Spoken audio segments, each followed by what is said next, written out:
could a single sentence, written on a simple sign, be costing thousands of lives and threatening to lose the entire air war over Europe? On January 6, 1944, at the 8th Air Force Headquarters in High Wycombe, England, Major General Jimmy Doolittle stood inside the office of Major General William Keoptner, the commander of the 8th Fighter Command. His attention was snagged by something hanging on the wall, a sign positioned prominently above Keoptner's desk. Its message was unmistakable and clear. The first duty of 8th Air Force fighters is to bring the bombers back alive. Doolittle read it twice, his gaze fixed before turning to Keoptner. That sign needs to come down, he said, his voice quiet. It is wrong. Within hours, a new sign had replaced it. The words it bore were a declaration of war. The first duty of 8th Air Force fighters is to destroy German fighters. This single moment would ignite one of the most consequential tactical decisions of the Second World War. It was a complete reversal of fighter doctrine, a strategic pivot that would shatter the Luftwaffe within a matter of weeks. What bomber crews initially decried as suicide, and what some commanders labelled as utterly reckless, would ultimately prove to be the strategic masterstroke that won total air supremacy over Europe. The very mathematics of aerial warfare were about to be rewritten, not through technological innovation alone, but through one general's willingness to sacrifice established doctrine for brutal, decisive results. The crisis had been intensifying for months.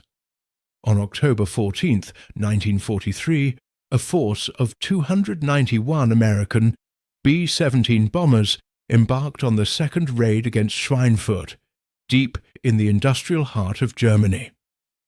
The target was critical, ball-bearing plants churning out components essential for German war production. The Americans reached the target and delivered their bombs with devastating precision. But the price paid was catastrophic. 60 bombers failed to return. Another 17 were damaged so severely they would never fly again. 600 men were dead or missing in the span of a single afternoon. American bomber crews were facing odds that made completing the required 25 mission tour a statistical impossibility. During the darkest periods of 1942 and 1943, survival rates plummeted to between 25 and 35%. Lieutenant Robert Morgan, the pilot of the celebrated Memphis Belle, one of the rare crews to actually complete their tour, confessed in his diary that night, "We are being slaughtered. The fighters turn back at the German border and we fly on alone into hell. The forts protect themselves well, but it is not enough. We need the fighters to go all the way with us, or we need to stop flying." The German fighters had honed devastatingly effective tactics. They would gather beyond the range of the Allied escort fighters and then attack in massed formations. Head-on passes that tore through the bomber formations, with closing speeds exceeding 600 miles per hour, gave American gunners mere seconds to react.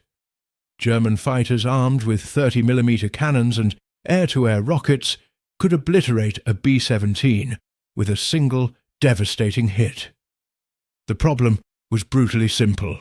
American escort fighters, the P-38s and P-47's Thunderbolts, lacked the fuel range to accompany the bombers to their distant targets.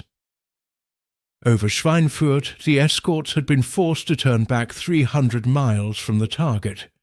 The bombers pressed on, alone, fighting for their lives against German fighters that could attack with total impunity. General Henry Arnold, the commanding general of the United States Army Air Forces, issued a stark ultimatum in December 1943. Unless the German Air Force is destroyed, Operation Overlord, the planned invasion of Normandy, cannot proceed. American bombers cannot continue to sustain such losses. Find a solution, or the strategic bombing campaign ends. The solution arrived in November 1943. It appeared in the form of a sleek silver fighter that would change everything. The North American P-51 Mustang, powered by a Packard-built Rolls-Royce Merlin engine that produced 1,695 horsepower at war emergency power, possessed capabilities that seemed almost impossible. Outfitted with drop tanks, the Mustang could escort bombers 1,600 miles to any target in Germany and back. It cruised at 437 miles per hour, faster than any German fighter. At high altitude, where the thin air choked most engines, the Mustang's two-stage supercharged Merlin thrived. This fighter could soar to 41,000 feet and fight effectively at heights where Messerschmitts and Fokker-Wulfs struggled to breathe. Captain Chuck Yeager, flying P-51s with the 357th Fighter Group, described the aircraft's impact in his combat report. The P-51 is faster, climbs better, and turns tighter than anything the Germans have. For the first time, we have an aircraft that can go anywhere the bombers go and fight when we get there. This changes everything. But possessing the range to escort bombers all the way to the target was only half the solution. The tactical employment of those escorts would be the deciding factor between victory and defeat. Under the previous doctrine, fighters flew in a tight formation around the bomber streams, remaining within sight of their charges at all times. If German fighters attacked, American escorts would engage them, but only long enough to drive them off before hurrying back to their close formation. The priority was always defensive protection. This defensive posture created a fatal dynamic. German pilots could choose the time and place of their attack. They massed their forces beyond visual range, dove through the bomber formation at maximum speed, inflicted casualties, and then escaped before American fighters could effectively counter. The escorts were merely reacting to German initiative. They never seized it. Major General Ira Eaker, the outgoing commander of the 8th Air Force, had institutionalized this defensive doctrine. Eaker, a bomber pilot himself, genuinely believed the bombers could protect themselves with their interlocking fields of machine gun fire. Fighters, in his view, existed to supplement that protection, not to replace it. Jimmy Doolittle saw the situation differently. Doolittle was not a bomber pilot. He was a fighter pilot, a test pilot, and a racing champion who held a doctorate in aeronautical engineering from MIT. He understood aircraft performance in ways few others did. More importantly, he understood tactical dynamics. The raid that had made Doolittle famous, the April 18, 1942, strike on Tokyo by 16 B-25 bombers launched from the carrier Hornet, had been audacious, technically difficult, and strategically brilliant. Doolittle had received the Medal of Honor for personally leading that mission. Now he commanded the 8th Air Force with a clear mandate from General Arnold: solve the fighter problem. On January 6, 1944, his first full day in command, Doolittle met with General Kieptner and issued his revolutionary order. Fighters were no longer to remain defensively shackled to the bombers. Instead, they would fly ahead of the bomber stream, ranging up to 50 miles forward and 25 miles to either side, actively hunting German fighters. After the bombers completed their attacks and turned for home, the American fighters would not return with them. Instead, they would sweep across Germany at low altitude, strafing airfields, destroying aircraft on the ground, attacking trains, and obliterating fuel depots. The goal was no longer just to protect bombers, it was to destroy the Luftwaffe completely. The order sent shockwaves through the American fighter pilots and terrified the bomber crews. Colonel Donald Blakesley, commander of the legendary 4th Fighter Group, understood the implications immediately. "This is what we have been asking for," he told his pilots. "Freedom to hunt. We are no longer shepherds guarding sheep, we are wolves." But Lieutenant Colonel Jim Howard, operations officer of the 354 Fighter Group, captured the bomber crew's perspective.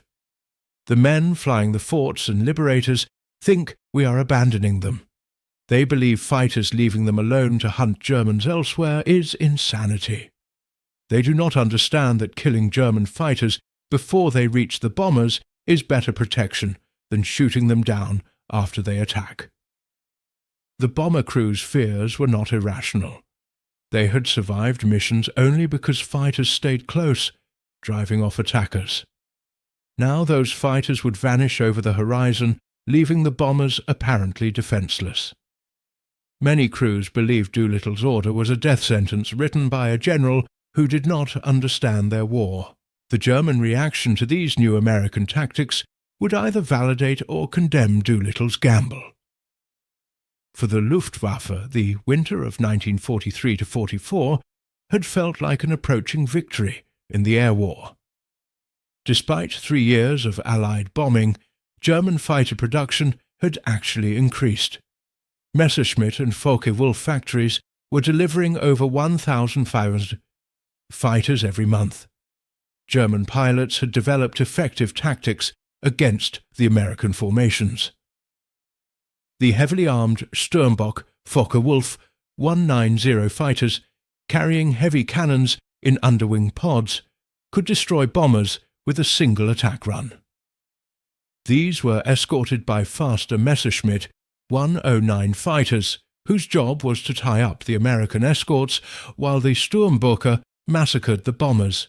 Major General Adolf Galland, commander of the German fighter forces, believed the Luftwaffe was winning the war of attrition. In November 1943 he reported to Reichsmarschall Hermann Göring that American bomber losses were unsustainable. "If we maintain this pressure," he wrote, "the Americans will be forced to abandon daylight bombing by spring." But Galland's analysis contained a fatal blind spot. He was focused on aircraft production numbers while completely overlooking pilot attrition. Germany was indeed building fighters faster than the Allies could destroy them on the ground or in factories. But Germany could not replace experienced pilots at anywhere near the rate they were being killed in combat. In 1943, the Luftwaffe lost nearly 3,000 fighter pilots, killed, wounded, or missing. Training time for new pilots had been slashed from 250 hours to 150 hours just to meet demand. New German pilots were entering combat with barely enough skill to fly their aircraft, let alone fight effectively against experienced American aviators. Feldwebel Hans Dammers, a Messerschmitt 109 pilot with 8 victories, wrote to his brother in January 1944, describing the grim reality. The new pilots last 3, maybe 4 missions before they are killed. They do not know how to dogfight. They cannot work with their wingmen. They freeze when attacked. We veterans must protect them while also fighting the Americans. It is becoming impossible. The weather in early 1944 delayed the first true test of Doolittle's new tactics. Winter storms grounded the bombers for days at a time, but on January 29th, when over 800 bombers launched against Frankfurt, the new American fighter tactics made their debut. P-51 Mustangs from the 357th Fighter Group roared ahead of the bomber stream at 28,000 feet, flying in loose formations that maximized visibility and reaction time. They were not tied to specific bomber boxes. Instead, they hunted anywhere German fighters might appear. Near Bonn, the American fighters spotted a formation of 50 Messerschmitt 109s climbing to intercept the bombers. Instead of waiting for the Germans to attack, the Mustangs dove on them. The Germans, expecting to attack bombers at their leisure, suddenly found themselves fighting for their lives against fighters that held a superior speed and altitude advantage. The combat lasted 8 minutes. 13 German fighters fell, 2 Mustangs were damaged, but both returned to base. The remaining German formation scattered, never reaching the bombers. Captain Don Blakesley, leading the 4th Fighter Group on a similar mission that day, described the new tactics' effect. We caught 20 Focke-Wulfs forming up over Cologne. They were slow, heavy with ammunition and fuel, climbing to attack the bombers. We had speed, altitude, and surprise. It was a slaughter. We destroyed 11 before the rest could escape. This is how you win a war. The bomber crews flying over Frankfurt that day noticed something remarkable. The German fighter attacks, which usually began far from the target and continued relentlessly throughout the bomb run, barely materialized. A few isolated attacks occurred, but the massed formations that had devastated previous raids never appeared. The new fighter tactics had intercepted and broken them first, but the true test was yet to come. It arrived in February 1944 with Operation Argument, soon to be known as Big Week. General Karl Spaatz, commanding United States Strategic Air Forces in Europe, designed the operation as bait. American bombers would strike German aircraft factories, targets so vital the Luftwaffe would have no choice but to defend them with every asset available. The primary goal was not to destroy the factories, though that would be a bonus. The goal was to force the Luftwaffe into a decisive, grinding battle of attrition against American fighters that now outnumbered, outperformed, and outfought their German opponents. February 20th, 1944. Clear skies over Germany for the first time in weeks. Over 1,000 American bombers from England and Italy, escorted by hundreds of fighters, launched against 12 different aircraft production facilities, the largest single-day air armada in history. Major Erich Hartmann, Germany's leading ace with 352 victories, watched the American formation pass overhead and understood immediately what was happening. "This is not a bombing raid," he told his squadron. "This is a fighter battle with bombers as the excuse. They want us to come up and fight, and we have no choice."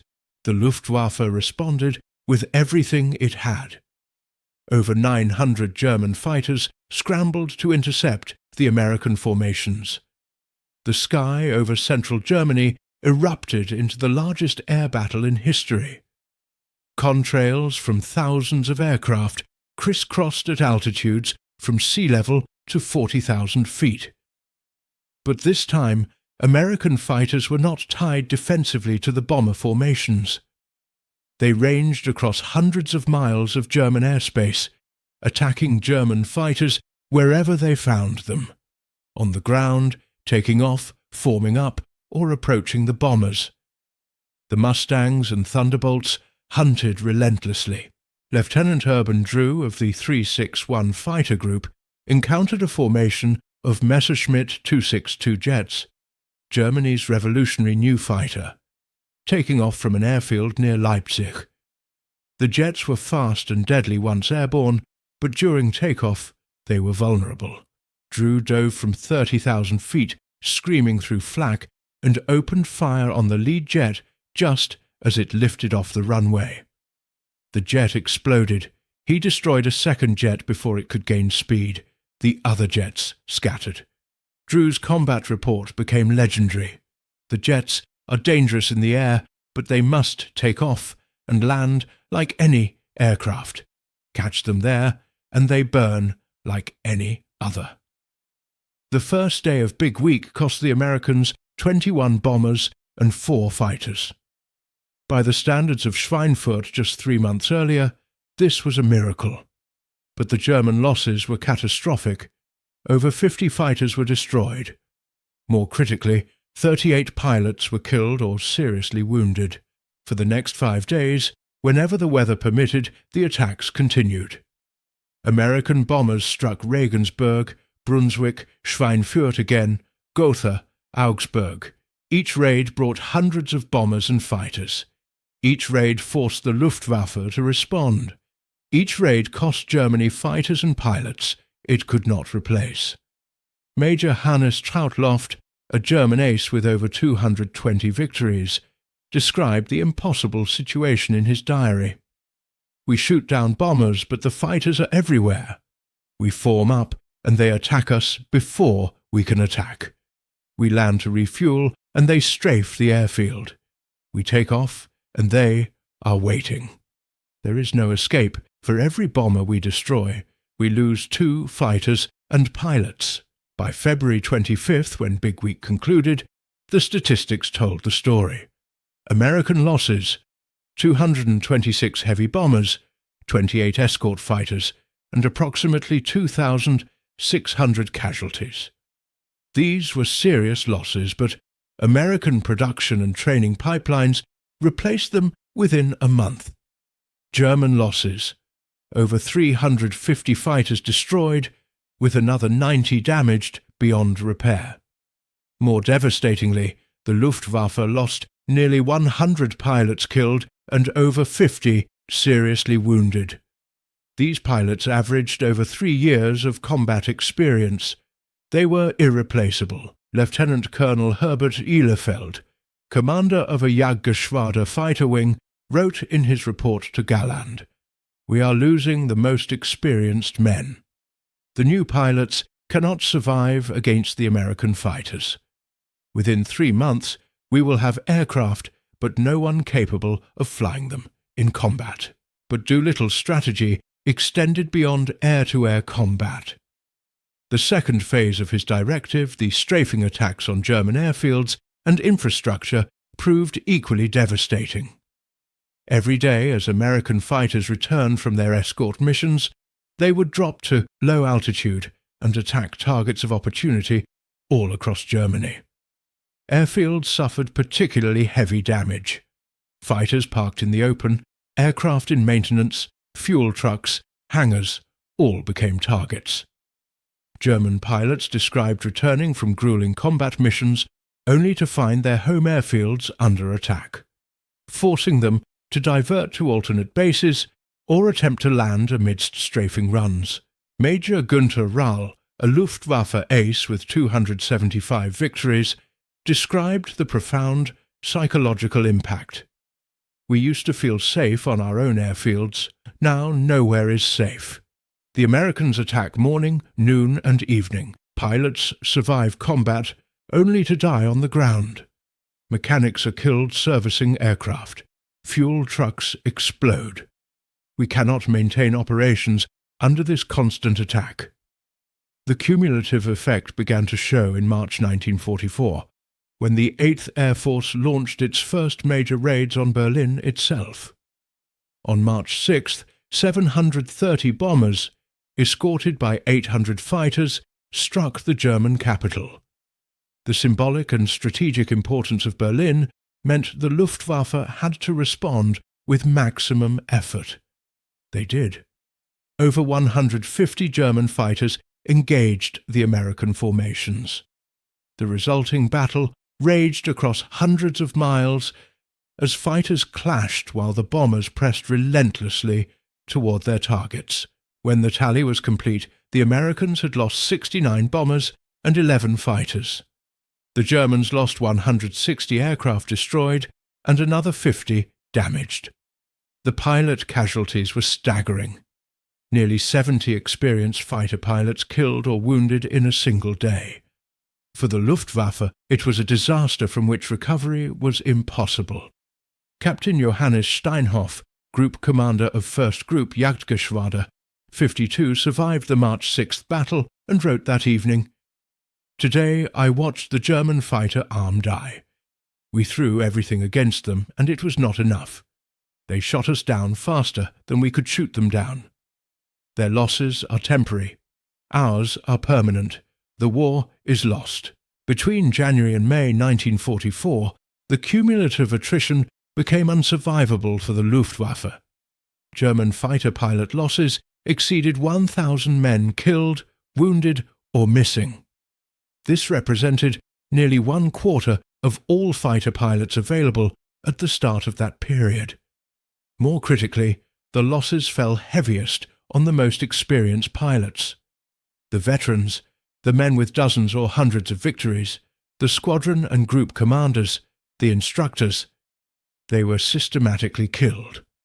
They died because they were the most aggressive, because they led from the front, and because they tried to protect the inexperienced newcomers. 28 German aces with over 30 kills died between January and May. 8 aces with over 100 kills were killed or captured. Each of these men represented years of training and combat experience. Each was literally irreplaceable.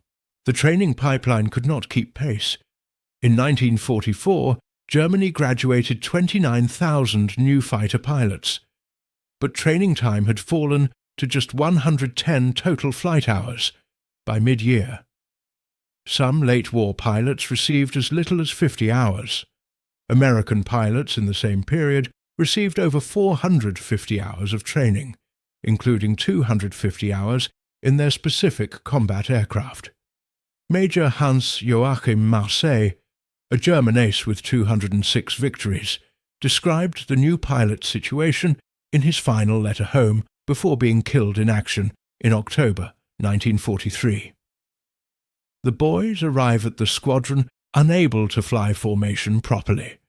They do not understand tactical principles. They panic under fire. In combat with experienced American pilots flying superior aircraft, they survive 1, maybe 2 missions. Then they die. We cannot teach them fast enough. There is no time. The disparity in aircraft production told another part of the story. In the first 6 months of 1944, American factories produced over 22,000 fighter aircraft. German factories, despite dispersal efforts to evade bombing, produced 9,000 fighters.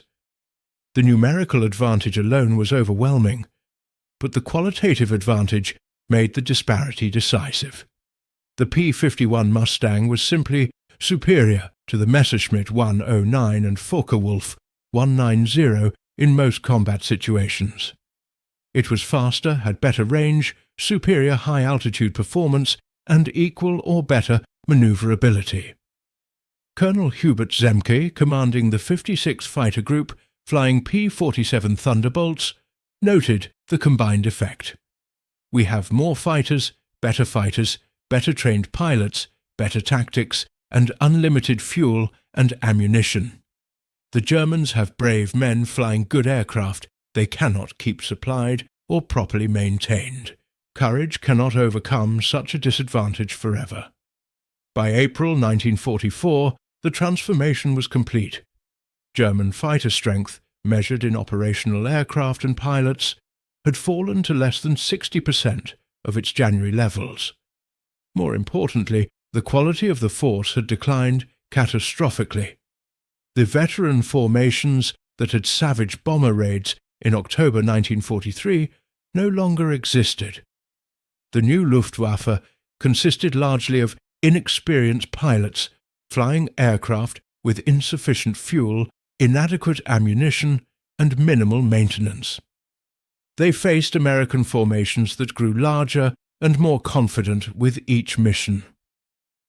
On May 8, 1944, the 8th Air Force dispatched nearly 900 bombers to attack oil refineries and marshalling yards across Germany. Over 750 escort fighters accompanied them. Not a single German fighter rose to intercept. The Luftwaffe, for the first time, conceded the sky without a fight. General Galland reported to Goering that day, "The fighter force is destroyed. We have aircraft but cannot fly them for lack of fuel. We have pilots, but most cannot fight effectively. The Americans attack at will. We can no longer contest their air superiority." The strategic impact became crystal clear on June 6, 1944, D-Day. Allied air forces flew over 14,000 sorties on the first day of the invasion. Luftwaffe fighters flew fewer than 300 sorties. This disparity allowed Allied ground attack aircraft to devastate German positions while bombers isolated the battlefield.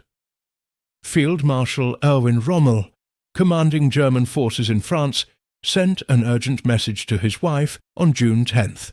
"The enemy has complete air superiority. Our troops cannot move in daylight without being attacked. Our supplies cannot reach the front. Without air cover, we cannot hold the invasion beaches. The transformation from October 1943 to June 1944 was staggering. 6 months earlier, the Luftwaffe had seemed capable of bleeding the American bomber offensive to death. Now they were effectively extinct as a fighting force over Western Europe. The statistics of those crucial 6 months tell the story of systematic destruction. Between January and June 1944, the Luftwaffe lost over 2,500 fighter pilots killed or seriously wounded in combat over the Reich. This represented approximately 75% of the available fighter pilot force at the start of the period. American losses in the same period totaled approximately 420 fighter pilots killed or missing, and 7,000 bomber crew casualties killed, wounded, or captured. These losses were serious, but they were sustainable given American training capacity and aircraft production. The kill ratios had reversed completely. In October 1943, German fighters had been destroying American bombers at a rate of 20 for every German fighter lost. By May 1944, American fighters were destroying German fighters at a ratio of 4 to 1. Beyond the numbers, the psychological transformation was equally complete. German pilots who had entered 1944 confident of victory now flew missions expecting to die. American pilots who had once feared German fighters now hunted them aggressively. Captain Don Gentile of the 4th Fighter Group, who finished the war with approximately 20 aerial victories, described the change. In January, we were glad when the Germans did not attack. By March, we were disappointed when they ran away. By May, we were frustrated, because there were so few left to fight. The transformation was total. The success of Doolittle's strategy vindicated his gamble, but created an interesting historical irony. His decision, initially opposed by many bomber commanders as reckless abandonment, had actually saved the bombing campaign. By destroying German fighters before they could attack bombers, aggressive fighter tactics proved more protective than defensive escorts ever could be. General Spaatz acknowledged this in a June 1944 assessment. General Doolittle's decision to unleash the fighters was the decisive factor in winning air superiority. We destroyed more German fighters in 4 months than in the previous 2 years. The key was allowing fighters to hunt rather than forcing them to defend. Major General Frederick Anderson, who had succeeded Eaker as commander of bomber operations, admitted his initial opposition had been wrong. I believed keeping fighters close to bombers was the only way to protect them. I was wrong. Killing enemy fighters before they attack is far more effective than killing them during attacks. General Doolittle understood this. I did not. The tactical revolution extended beyond doctrine to fundamentally change how air warfare was conceived. Before Doolittle's January directive, escort fighters were seen as mere supplements to the bomber's defensive armament. After Big Week, fighters were understood as the primary weapon for gaining air superiority, with bombers serving, in part, as bait to bring enemy fighters into battle.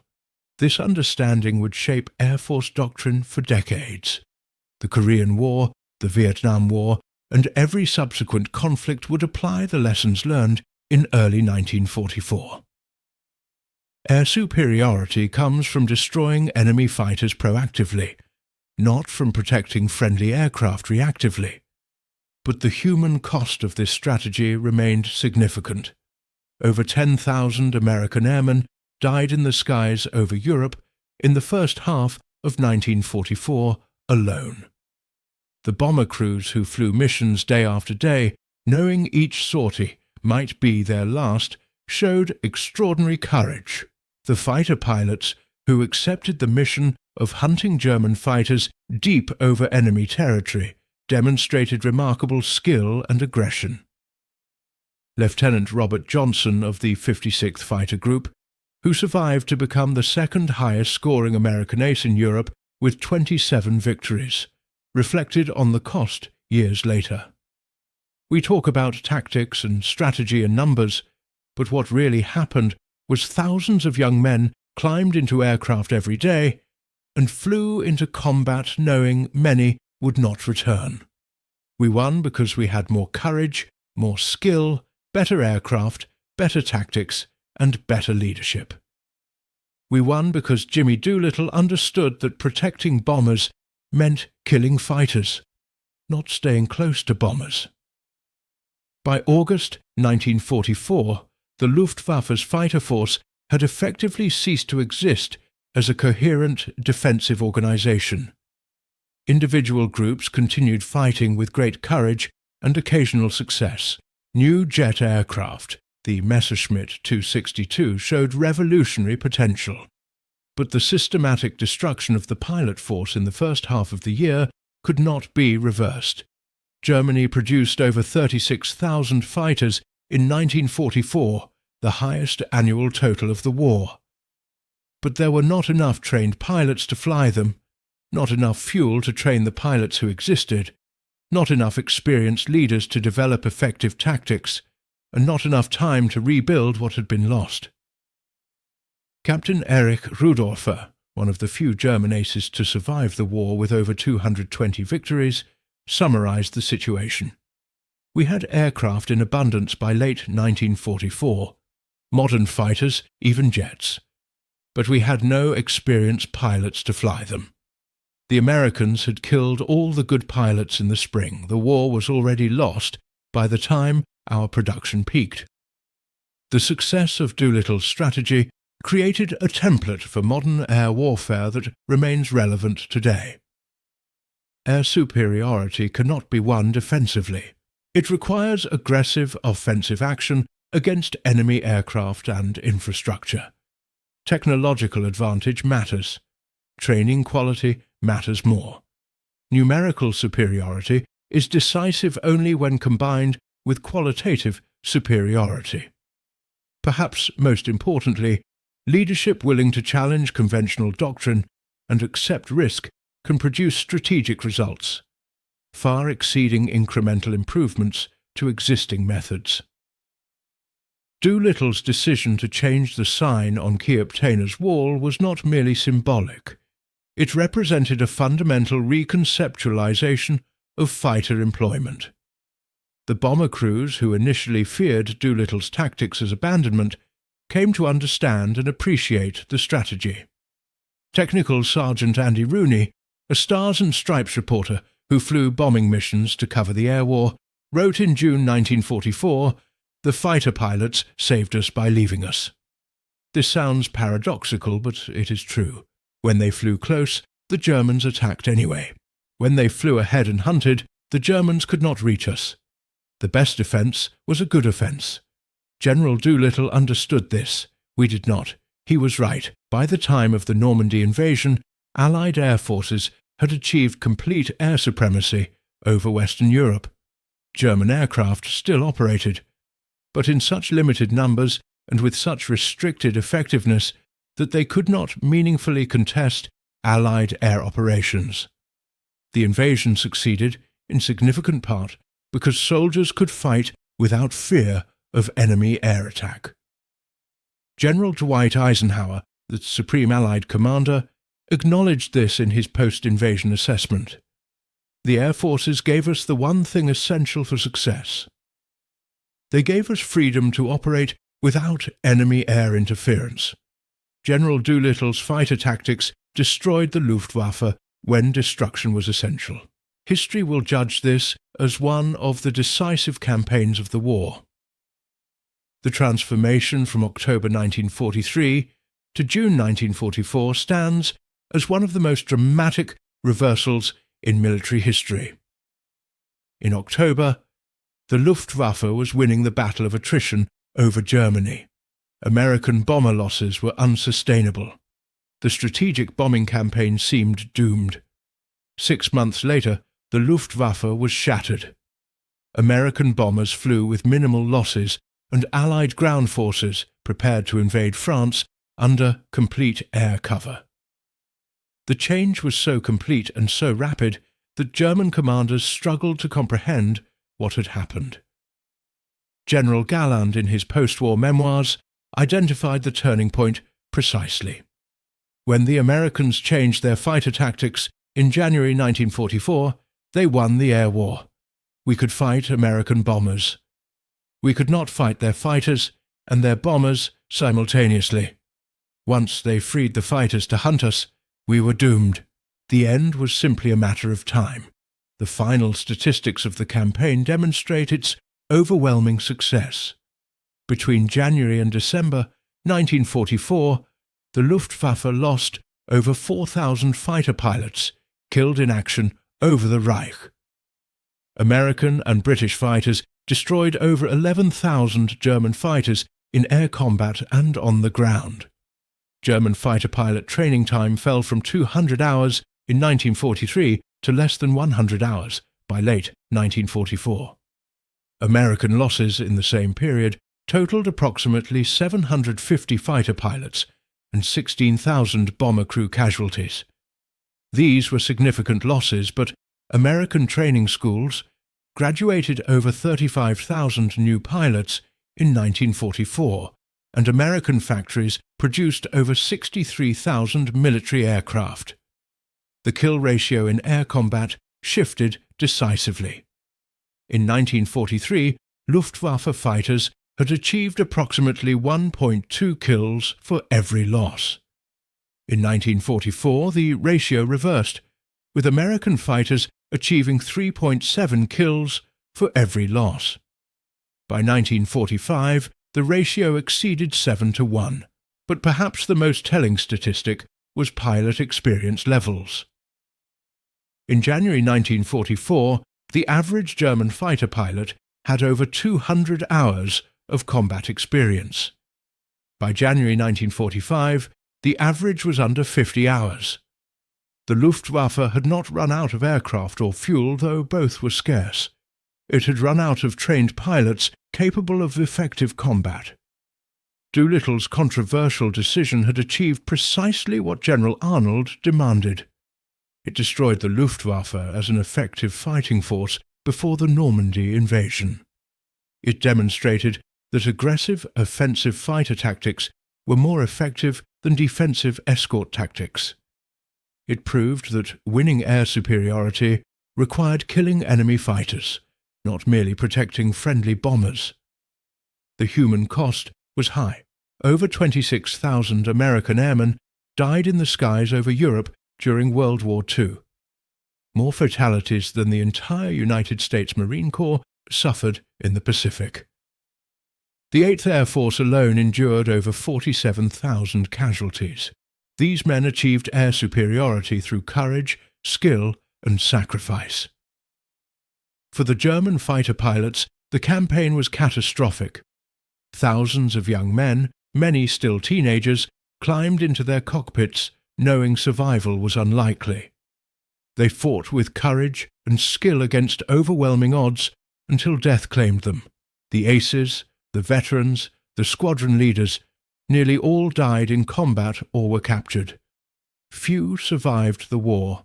Major Erich Hartmann, the war's leading ace with 352 victories, survived only because he fought primarily on the Eastern Front. After the war, he acknowledged what had happened in the West. The Americans destroyed the Jagdwaffe over Germany in 1944. They had better aircraft, more aircraft, better trained pilots, and superior tactics. We fought bravely, but we were overwhelmed. General Doolittle's strategy was brilliant. It cost us everything. In January 1944, when Doolittle ordered that sign changed in Kiaptena's office, many believed it was madness. By June, it was recognized as genius. The first duty of fighters was indeed to destroy enemy fighters. Everything else followed from that single principle. The Berlin raids, the destruction of German infrastructure, the protection of ground forces during the invasion, all became possible because American fighters had systematically destroyed the Luftwaffe in 4 months of intensive combat. What had seemed reckless proved to be the only path to victory. 70 years later, when military historians analysed the air campaign over Europe, they consistently identified Doolittle's January directive as the turning point. One decision, one change in tactics, one general's willingness to challenge doctrine, transformed the air war completely. The bombers returned safely, not because fighters stayed close to them, but because fighters destroyed German fighters before they could attack. The counterintuitive truth that offensive action provides better protection than a defensive posture became doctrine. Air forces worldwide learned the lesson. Control of the air comes from destroying enemy aircraft aggressively, not from defending friendly aircraft reactively. Lieutenant General James Doolittle retired from the Air Force in 1946, having commanded the 8th, 15th and 12th Air Forces during the war. He received numerous decorations, including the Medal of Honor, multiple Distinguished Service Medals, and an honorary knighthood from Britain. But of all his achievements, he considered the fighter directive his most significant decision. In a 1970s interview, Doolittle reflected on that January day. Changing the fighter tactics was the hardest decision I made. Bomber commanders opposed it. Bomber crews feared it. Some fighter pilots thought it was suicide. But I knew from my own experience as a fighter pilot that offensive action wins air battles. You cannot win by defending. You win by attacking. The losses were terrible, but they would have been worse under defensive tactics. We won because we accepted risk and attacked aggressively. The sign that Doolittle ordered removed from Kiap-Taina's wall in January 1944 now resides in the National Museum of the United States Air Force in Dayton, Ohio. Next to it hangs the replacement sign.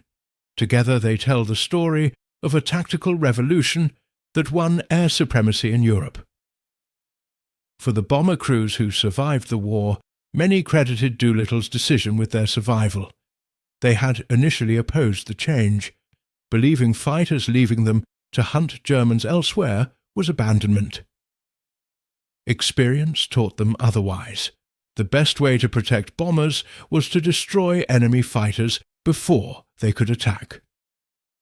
For the Luftwaffe, Doolittle's directive was the beginning of the end. In October 1943, they had been winning the air war of attrition. 6 months later, they were destroyed as an effective force. The combination of American numerical superiority, technological advantage, training quality, and aggressive tactics proved overwhelming.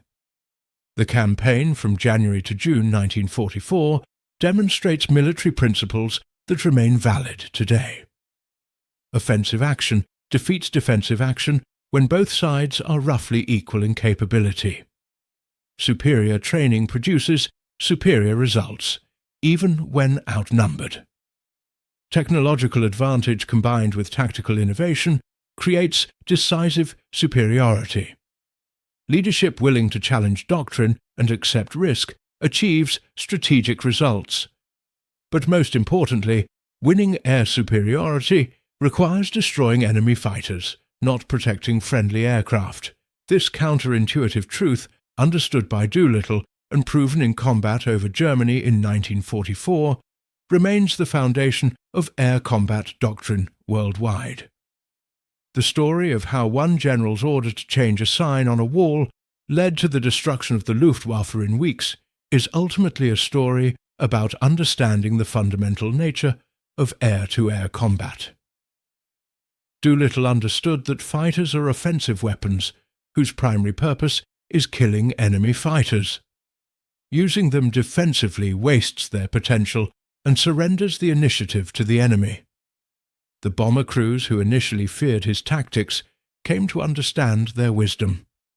The German pilots who opposed those tactics learned their effectiveness too late, and military aviation learned lessons that would shape air warfare for generations.